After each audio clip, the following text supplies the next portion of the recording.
Assalamualaikum warahmatullahi wabarakatuh. Salam persaudaraan. Jumpa lagi dengan saya Sari Prasetyo. Di kesempatan kali ini saya akan bercerita terkait gangguan energi negatif. Jadi gangguan energi negatif itu banyak hal ya. Bisa karena santet, bisa karena kita disukai oleh jin yang ada di sekitar tempat kita berada. Bisa juga karena adanya gangguan khodam negatif. Tapi pada kesempatan kali ini saya akan berbicara adanya tanda-tanda bahwa seseorang mengalami gangguan santet. Jadi gini, konco-konco, ketika ada seseorang yang mengalami santet akan memiliki tanda-tanda sebagai berikut.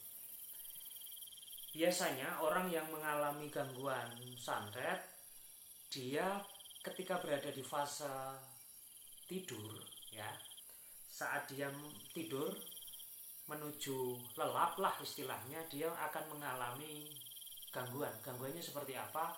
Tiba-tiba dia mak jenggirat atau terbangun karena ya seolah-olah dia mengalami kekagetan lah.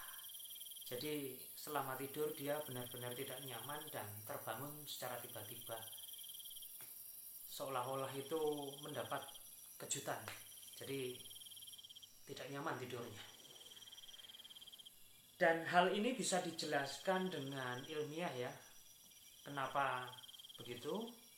Pada posisi saat kita tidur, sesungguhnya kondisi kesadaran kita ada pada level theta. Jadi antara bawah sadar lah. Nah, biasanya kondisi ini akan sangat sensitif ketika kita mengalami gangguan anasir negatif atau energi negatif dari santet. Ya, jadi biasanya orang-orang yang mengalami santet ini akan tidak nyaman tidurnya, tidak pulas. Ya, tidak pulas dan tiba-tiba sering terbangun mak bedunduk atau mak jenggirat, seperti seolah-olah kondisinya terpeleset atau terpental atau terdorong begitu, sehingga dia akan terbangun secara tiba-tiba.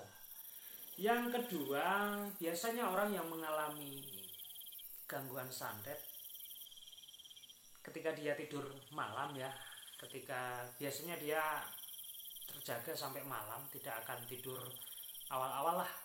Ini dia akan menemukan beberapa tanda spesifiknya. Dia akan mendengarkan mungkin ada gangguan ya, kerikil yang seolah-olah ditabur di atas genteng. Jadi di atas genteng itu ada kerikil-kerikil yang berjatuhan.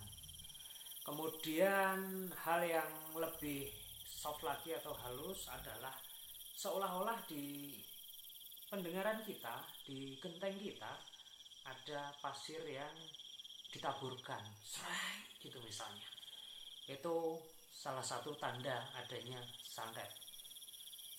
Dan yang paling ekstrim, dan ini pernah saya alami secara pribadi ya, itu ada sebuah gangguan, yaitu benda yang meledak di atas genteng. Di atas belanda rumah itulah tiba-tiba ada suara seolah-olah seperti lampu yang meledak. Tapi dari tanda-tanda kerikil yang berjatuhan di atas genteng, kemudian pasir yang ditabur, dan juga ada ledakan seperti lampu yang meledak atau gelas yang dibanting. Ketika kita cari ternyata tidak ada. Dan ini adalah tanda-tanda bahwa saudara ya, konco-koncoku semua mengalami gangguan santet.